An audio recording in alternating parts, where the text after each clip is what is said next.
warahmatullahi wabarakatuh.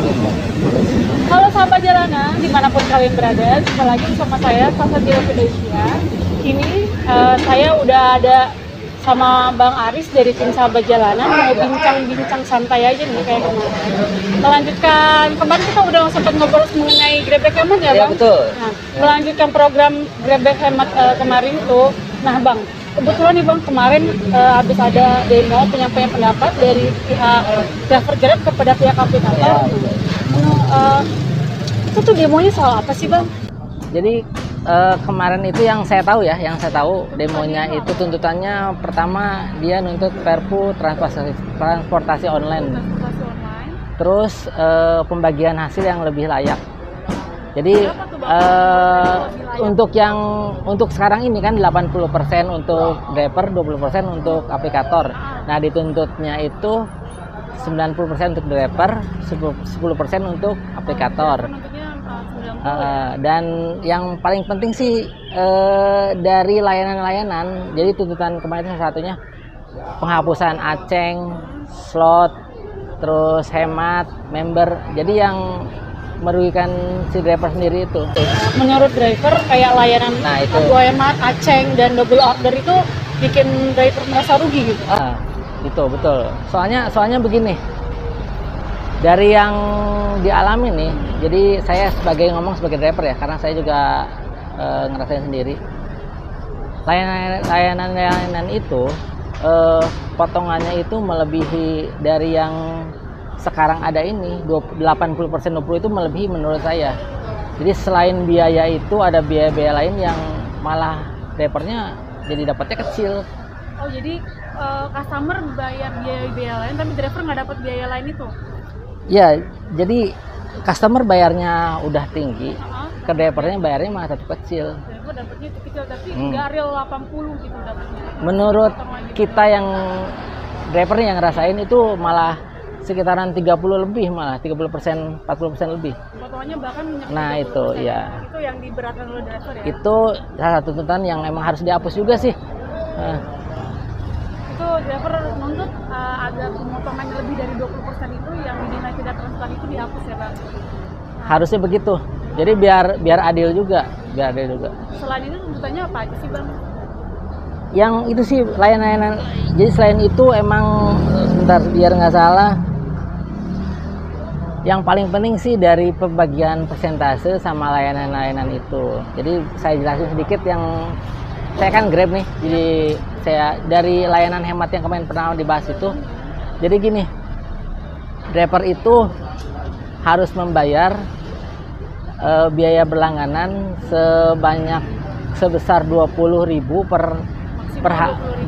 per hari maksimal untuk 10 orderan ke atas. Maksimal 10 orderan itu kita harus bayar 20.000. Baru bisa. Jadi gini, ya bikin narik. Jadi orderannya itu khusus sendiri.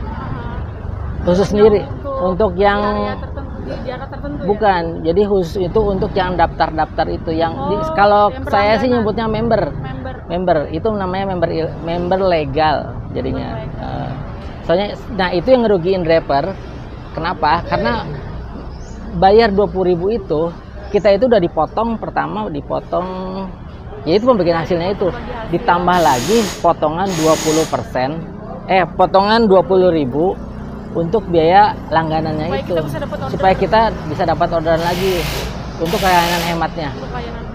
Kalau misalnya yang nggak bayar berlangganan nggak bakal dapat order tapi yang standar itu jadi kemungkinan dapat orderannya malah jadi makin kecil dibanding sama driver yang berlangganan. Ya betul. Jadi kesenjangan ya Bang ini antar driver pasti. Jadi dari drivernya sendiri jadi kesenjangan sendiri. Jadi yang pakai dan nggak pakai ngerasa ya jadinya beda semuanya. Pendapatannya Bang. Yang bagi yang mampu bayar aja gitu istilahnya yang udah tergacor gitu. Ya, jadi sekarang mindsetnya kalau mau gacor itu harus berlangganan. Padahal kalau sepengalaman saya dan saya tahu langganan itu kalau kita semuanya sekarang hari ini semuanya berlangganan Grab hemat itu yang 20.000. Kalau justru orderannya balik lagi ke normal lagi. karena kan semua udah berlangganan nih Iya. orderannya, jadi Sama aja. nggak bakalan dia mencari yang ada yang jauh yang dekat, semuanya udah bisa, udah yang dekat udah ada. Nah itu, Nggak jadi prioritas ya bang. nah Yang itu orang harusnya banyak mindsetnya jadi mindset si drivernya, kalau misalnya suatu saat nanti langganan semuanya diberlakukan untuk semuanya, orderan pasti biasa lagi, nggak mungkin gacor. balik lagi ya. Balik lagi Cuma ke normal. bedanya ya berbayar aja jadi. Nah justru itu yang merugikan, berbayarnya itu. Yang sangat merugikan bagi driver yang Nah. orderan sama aja tapi tetap berbayar gitu ya bang. Nah betul. Sama ini sih kan ada double orderan, itu yang bikin double orderan itu kalau dari misalnya dari food itu, jadi satu kali perjalanan kita bisa satu kali trip ini kita mengantarkan ke 2 tempat. Oh iya. Kadang dapatnya 2 resto sama 2 tujuan. Nah permasalahannya di 2 orderan itu tarif yang didapat si driver ini menurut kita nih kecil. Jadi yang pernah saya alami nih, pernah dua orderan itu saya cuma dapat 12.000 dari 2 resto yang berbeda dan 2 tujuan berbeda. Harusnya Dari hitungannya untuk food itu kalau selama saya tahu itu minimumnya kan 8.500 nih. 8.500. Berarti kalau misalnya kita dapat double order, kalau itu 12.000, berarti orderan keduanya kita cuma dibayar 4.000 rupiah. Ekstra buat pekerjaan lebih ekstra gitu ya bang. Nah itu Dari 2 resto udah nganter ke 2 tempat. yang bikin ruginya selain dari orderannya itu, resto kan kita nggak tahu. Iya. Di resto pertama dan resto kedua itu, kalau estimasi penyelesaian masakannya itu lebih lama, Iya. itu jadi masalah pas pengantarannya si customernya bakalan komplain karena lama. Bakal merasa lebih lama sih. Padahal sebagai customer juga nih bang, kadang-kadang ini abangnya lama banget. itu. Iya dapat double order terus beda arah lagi. Nah, itu. Restonya beda. Betul. Bagi customer juga dirugikan. Itu sangat dirugikan sekali, rugikan driver, dirugikan customer, dirugikan. Banyak yang customer yang nggak paham bahwa orderannya itu double orderan itu, jadi rugi menurut kita yang ngejalanin itu rugi Tenaga sama rugi pendapatan juga ya betul. Tambahan sedikit, jadi yang saya tahu nih di orderan baik itu, penumpang itu kalau misalnya dia pengen dapat orderan prioritas cepat, itu ada biaya tersendiri yang saya tahu kalau misalnya minimal itu 2.000 rupiah yang saya tahu, dan terus bertambah tergantung jarak yang akan kita tuju.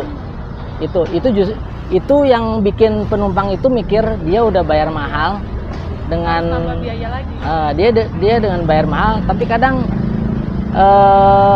dapat drivernya yang kadang aneh-aneh juga gitu. Nah si driver berpikir orderannya biayanya ya standar aja, kecil aja. Itu yang bikin jadi salah paham kita dari driver dan dari customer, yang malah menurut saya enak ya aplikatornya sendiri gitu. Justru ini yang dirugikan pihak customer dan pihak driver ya. Nah justru itu, jadi kita itu kadang bentrok di lapangan itu, bentrok sama customer itu gara-gara di waktu, kalau untuk double order, waktu penyelesaian makanannya pas pengantarnya, dia ngerasa dia udah bayar kok lama, padahal kita lagi nganter pengantaran pertama. Itu yang bikin sebetulnya kenapa layanan-layanan itu harus dihapus. Salah satunya itu, banyak masalahnya. Banyak menimbulkan mudarat. Nah iya. Nah nih bang, tapi bang setelah kemarin tuh saya habis baca berita ya di online, katanya pihak aplikator ini sudah setransparan mungkin kepada pihak driver mengenai pemotongan ini bang. Setahu saya, setransparannya seperti apa? Kalau kita flashback sedikit, saya gabung Grab itu 2018. Dulu itu di detail, sampai detail yang tahu saya, dari promo potongan, apa yang didapat sama driver, sama customer bayar itu semua tuh detail, ada rinciannya.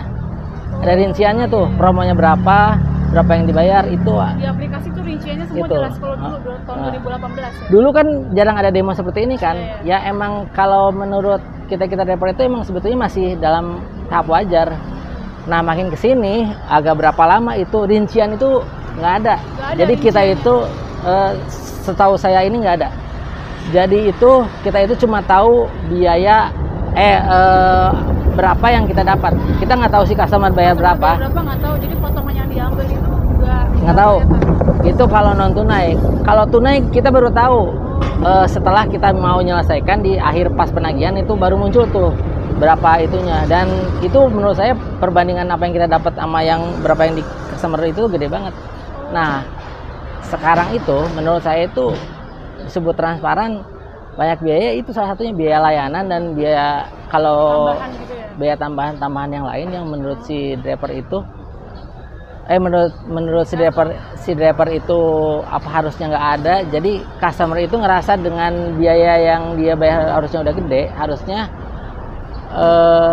pelayanannya lebih baik dan segala macam lah semuanya lebih cepat. Tapi nyatanya enggak gitu. Nyatanya enggak. Sama aja. Nyatanya sama aja ya. Itu yang menurut saya itu yang bikin nggak transparan itu biaya lainnya selain dari biaya pembagian persentasenya antara 20% buat aplikator, 8% untuk customernya. Itu sih. Tapi katanya doang ya Bang kalau 80-20, tapi nyatanya Kan kita yang di lapangan yang ngejalanin, yang ngerasain, yang tiap hari dapat orderannya. Itu loh. Kalau mereka bilang seperti itu, nyatanya di lapangannya nggak begitu. beda sama waktu di lapangan ya Bang. Menurut kita beda. Jadi kan gini Kak Bila. Jadi sekarang itu transportasi online, terus pengiriman barang, semuanya kan udah lebih zamannya makin canggih dan semuanya emang serba digital, otomatis supaya lebih cepat. Nah, jadi semuanya itu sudah jadi ekosistem tersendiri, dari drivernya, dari aplikatornya, dari customernya itu saling membutuhkan. Oh, terintegrasi gitu loh Bang. Ya, jadi terkasih semuanya. Nah, justru gini, karena udah jadi ekosistem jadi satu itu, harusnya nggak ada yang dirugiin dari semuanya. Jadi harus untung gitu ya Bang. semuanya. Semuanya tanpa terkecuali. Jadi nggak ada yang merasa dirugikan. Nah siapapun. itu semuanya harus ngerasa semuanya itu bermanfaat. Jangan dari jatuh segi doang. Misalnya aplikatornya untung banget, malah drivernya yang sengsara.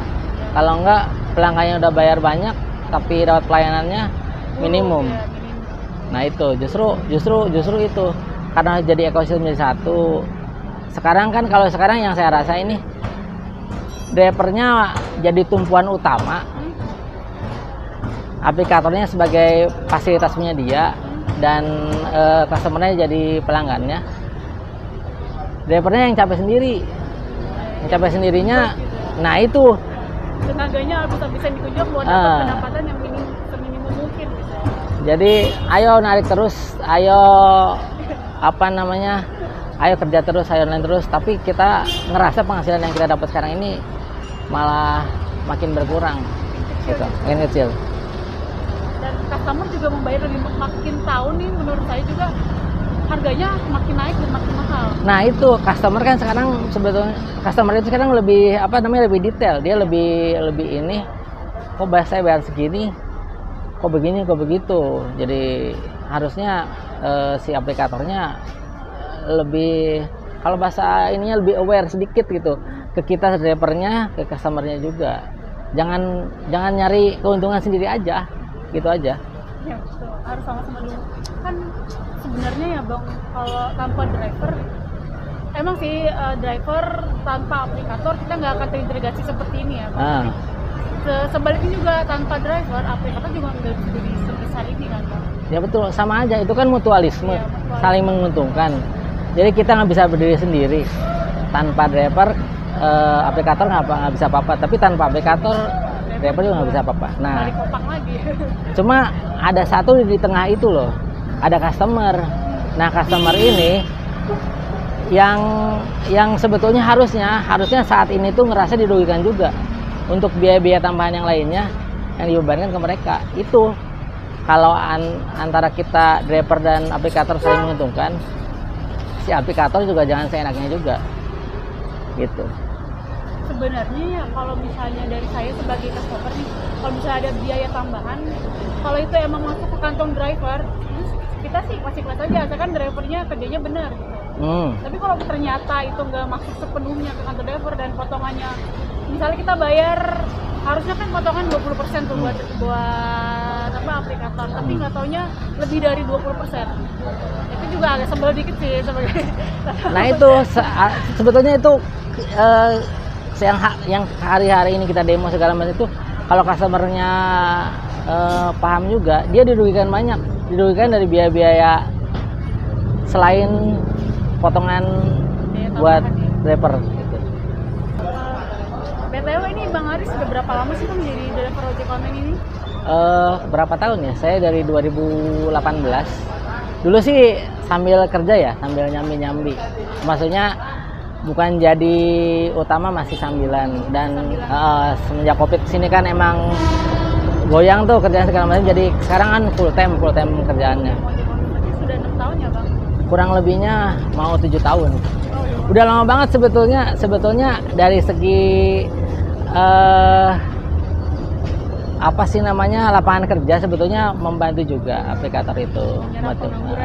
Jadi emang salah satu pilihan pas kita penghasilannya berkurang bisa ke sana. Cuma makin ke sini kebijakan yang dikasihnya, yang diberikannya itu jadi makin jauh gitu. Dari itu dulu itu bonus itu Dulu ya? Wah, gede banget. Dulunya apa nih? Dari pas saya masuk itu bonus itu tinggi banget. Kalau nggak salah 2,5 apa 300 tuh. Makin kesini. Sekarang kan sistemnya makin kesini makin kesana, makin jauh banget. Makin susah deh untuk ngikutin poin-poin satu hari sampai, kalau kita bilangnya tutup poin. Itu aja susah banget. Dan kalau mau flashback ke yang dulu nih, yang saya tahu ya sebelum. Jadi awal-awal mula itu pas ini baru-baru nih, kalau pas saya gabung 2018 tuh udah mulai agak lancar sedikit. Dulu itu yang saya tahu itu kita itu narik itu masih ribet banget sama opang. Oh ya. Kucing-kucingan. Dulu kucing-kucingan sama opang, nggak boleh pakai jaket lah. Itu loh. Itu sampai kucing-kucingan sama opang, ribut sama taksi, kadang sama angkot. Mau untuk jemput penumpang aja, kadang kita nggak pakai jaket resmi dari aplikator sendiri. Karena apa? Bukannya nggak mau, bahkan jadi masalah sama opang-opang yang menurut mereka itu mengambil mata pencarian lahan mereka itu. Ya customer kalau order harus jalan di ujung. Nah itu. Kalau sekarang emang udah lebih sama-sama paham. Nah kalau harusnya si aplikator itu lebih lebih bisa melihat pas dia awal sama-sama berjuang, kan bukan sendiri. Si aplikator menyediakan layanannya, kita yang di lapangan berjuang buat nyari orderannya. Itu sama-sama berjuang, sama-sama bener-bener pakai titik keringat, pakai ribut, bukan titik keringat, pakai darah. Iya. Nah itu sampai kejadian bentrok, berantem segala macam. Nah itu aplikator pasti ingat ke sana sih. Sekarang udah tinggi, udah bisa berdiri sendiri, udah jadi perusahaan besar. Jadi setiap kebijakannya kadang kita driver suka dilupain. Saya sih harapnya ya sama-sama sejahtera, sama-sama diuntungkan gitu sih. Jadi kabel lagi nih, kan saat ini tuh sebetulnya driver udah lebih melek masalah peraturan, customer juga udah lebih tahu masalah tarif-tarif dan hitungan potongan-potongannya. Dan dari demo berkali-kali kitanya itu, menurut saya demo-demo sekarang ini momentumnya mumpung lagi didengerin oleh pemerintah lewat DPR. Yang saya sebetulnya senang tuh itu, dari berkali-kali kita demo itu sekarang itu momentumnya yang pas. kita bisa masuk pembahasan di DPR yang selama ini emang sebetulnya yang diharapkan sama kita itu Ojek online ini ya Bang? nah jadi ada campur tangan pemerintah, jadi penetapan segala macam itu nah biar jelas gitu loh. Biar nggak pihak aplikator yang ngeluarin regulasinya mereka sendiri. Nah itu saya juga pengen jadi si DPR-nya itu jangan apatis, jangan masa bodoh, ya udahlah. Apolitis gitu lah ya. Ya ini terlalu politik segala macam. Justru kalau tanpa politik hari-hari kedepannya itu kita itu manut-manut aja. Kita mau dikasih segini ya manut. Kita bakal digilir sama namanya kapital. Nah itu intinya itu itu terlalu jauh sih. Intinya gini. Jadi momen yang pas ini, momentum yang pas ini, ya ayo jalan bareng-bareng. Kalau misalnya nggak bisa demo karena tuntutan biaya hidup dan segala macam, sebetulnya gampang. Aplikasi yang ngerugiin itu minimal kita nggak ngejalanin yang nggak ikut. Itu salah satu bentuk solidaritas kita yang misalnya nggak bisa ngikutin demo itu, tuntutannya kita jalanin, tuntutannya nggak usah ikutin itu. Sebetulnya banyak caranya. Jadi intinya begini, mau kita komen, mau kita bikin video segala macam, itu salah satu bentuk kita mendukung bahwa supaya kita itu lebih baik. Karena yang didemokan itu bukan untuk kepentingan sendiri, itu nggak ada. Mereka yang panas-panasan di jalan buat apaan sih? Toh mereka juga rugi. Tapi kan itu kan udah sendiri. Kalau hasilnya misalnya sesuai sama yang diharapkan semua, yang untung siapa? Yang untung semuanya. Paling terdekat itu kemarin masalah BHR, walaupun semuanya nggak merasakan, ada yang belum dapat, tapi sebagian besar itu dapat. Itu perjuangan dari mereka yang selama ini demo juga. Nah itu makanya jangan apatis. Yang hasilnya dinikmati oleh banyak driver. Nah itu dinikmati untuk semuanya. Itu sih biar sama-sama enak sih itu aja. Yang akhir kata nih Bang, ada nggak sih pesan-pesan nih buat rekan-rekan sama driver dimanapun berada nih? Sebetulnya buat driver semuanya sih, ya tetap berjuang, tetap semangat. Kan untuk kehidupan masing-masing emang beda-beda kebutuhannya. Cuma apa yang diperjuangkan hari ini, yang walaupun agak sedikit beda pandangan, intinya semuanya untuk kita semua. Nggak ada untuk kepentingan pribadi, untuk kepentingan apa itu nggak ada. Hasilnya itu semua untuk kita. Itu aja sih. Nah hasilnya dirasakan untuk semuanya. Nah, kalau harapan untuk pihak aplikatornya nih Bang, ada disampaikan? Makin didengar aja, karena dulu juga waktu awal mereka mohon sama kok. Jadi hari ini setelah jadi gede ya didengar juga sama. Jangan dulu didengar, sekarang acuh. Sekarang harus ngikutin apa. Nah iya, itu aja. Saya gitu. Itu aja sih. Ya, oke, keren sekali dari Bang Haris pembicaraan kita hari ini nih Bang. Ya, makasih. Bang Haris, makasih banyak ya Bang udah nuangin isi Ya. pikirannya, udah nuangin harapan-harapannya. Ya, sama-sama. Semoga kedepannya semakin baik untuk semua pihak ya Bang. Untuk semua pihaknya, semoga sama-sama diuntungkan. Win-win solution untuk semua. Ya, amin. Ya, akhir kata, saya Sasabila Fidosia dan Bang Haris mengucapkan wassalamualaikum warahmatullahi wabarakatuh. Waalaikumsalam warahmatullahi wabarakatuh.